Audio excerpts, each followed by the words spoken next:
Selamat pagi, Bu. Selamat pagi. Ya, sebelumnya saya boleh tahu apa betul ini dengan istrinya Bapak Alex? Iya benar. Ya, betul. Usianya 28 tahun, benar ya, Ibu? Iya. Ya.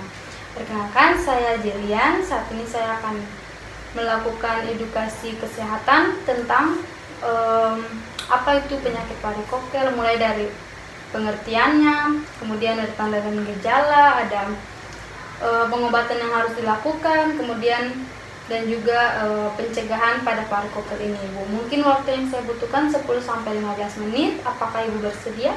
Iya, bersedia. Ya, Ibu. Jadi ini ada leaflet, boleh nanti dibaca-baca. Ini juga jika Ibu nanti kebingungan atau kelupaan, Ibu boleh membacanya kembali. Nanti dibawa pulang saja ya, Bu. Iya. Nah, Ibu nanti boleh dilihat ada poin-poinnya di situ sudah tertulis. Nanti saya bantu untuk menjelaskannya ya. Kita mulai ya, Ibu. Jadi yang pertama, apa itu varikokel? Sebelumnya apakah Ibu sudah pernah mencari informasi tentang penyakit varikokel? Belum pernah sama Belum sekali. pernah. Nah, saya menjelaskan apa itu varikokel. Jadi varikokel itu merupakan kondisi pembesaran pada pembuluh darah vena yang terjadi pada skrotum ya, Ibu. Seperti yang sudah dialami oleh Bapak, itu terjadinya pada kantung buah sakar.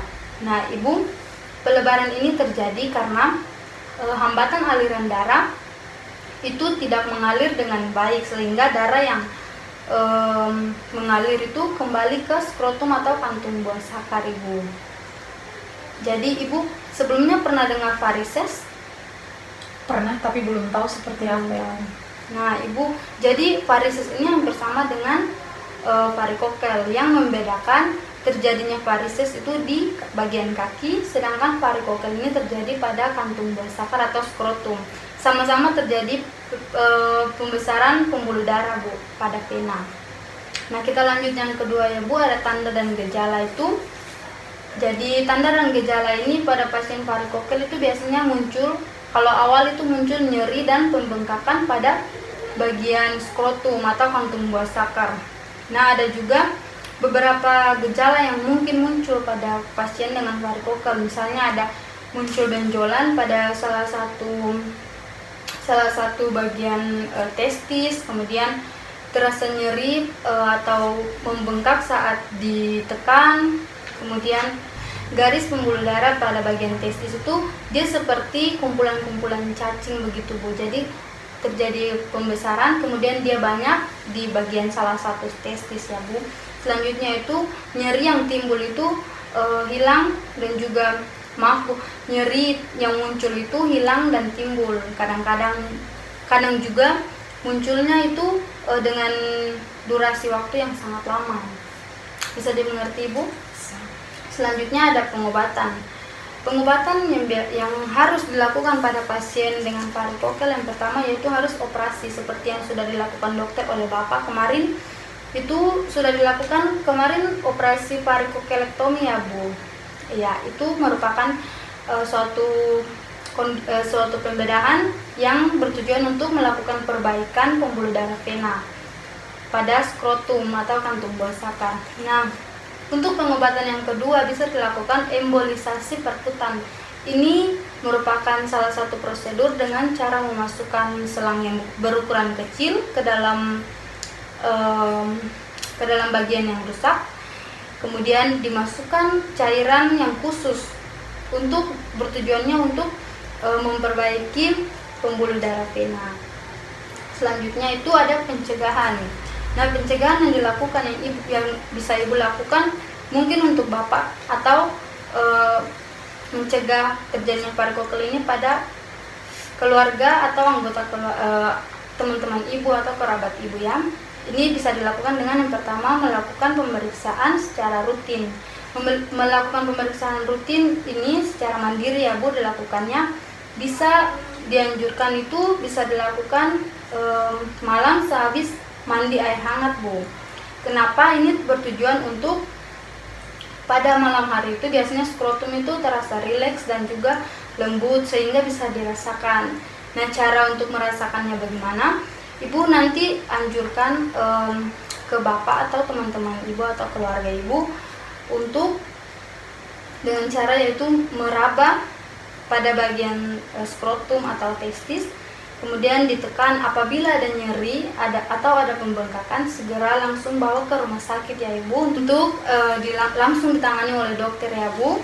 Kemudian melakukan pencegahan yang kedua dengan cara jangan menggunakan celana yang terlalu ketat, karena celana yang terlalu ketat bisa membuat testis tertekan. Jadi anjurkan untuk memakai celana yang longgar agar sirkulasi udaranya pada bagian area genital boleh lancar ya Bu. Kemudian pencegahan yang ketiga itu pencegahan yang ketiga yaitu kurangi kegiatan yang dapat menekan bagian bawah perut ya Ibu. Misalnya angkat beban yang sangat berat, kemudian berolahraga yang terlalu berat, kemudian itu juga hindari yang buang air besar yang sangat berat, itu yang bisa menimbulkan sampai bisa terjadinya mengejan ya Ibu. Nah Ibu, itu mungkin edukasi atau pendidikan kesehatan atau informasi yang boleh saya berikan. Sebelum saya mengakhiri diskusi ini, saya ingin mengetahui sampai tingkat mana pemahaman Ibu tentang penyakit ini. Apakah boleh Ibu menjelaskan kembali atau menyebutkan pencegahan atau apa saja yang Ibu tangkap dari yang sudah saya jelaskan tadi? Kalau yang saya tangkap tadi untuk pencegahan penyakit tersebut, yang pertama itu jangan menggunakan celana yang terlalu ketat, karena itu dapat menekan testis sehingga testis tidak menjadi rileks. Yang kedua itu mengurangi kegiatan yang memberatkan seperti mengangkat beban seperti itu. Dan jangan lupa Bu untuk selalu melakukan pemeriksaan rutin secara mandiri. Dianjurkan itu dilakukannya di malam hari ya Ibu. Nah Ibu, mungkin itu pendidikan kesehatan yang boleh saya berikan. Semoga ini bisa bermanfaat, dan evaluasi saya kepada Ibu sudah boleh mengetahui pencegahan, dan juga jika Ibu masih kebingungan nanti boleh dibaca-baca leafletnya Ibu. Terima kasih Bu atas kerjasamanya. Saya pamit permisi ya Bu. Selamat pagi. Selamat pagi.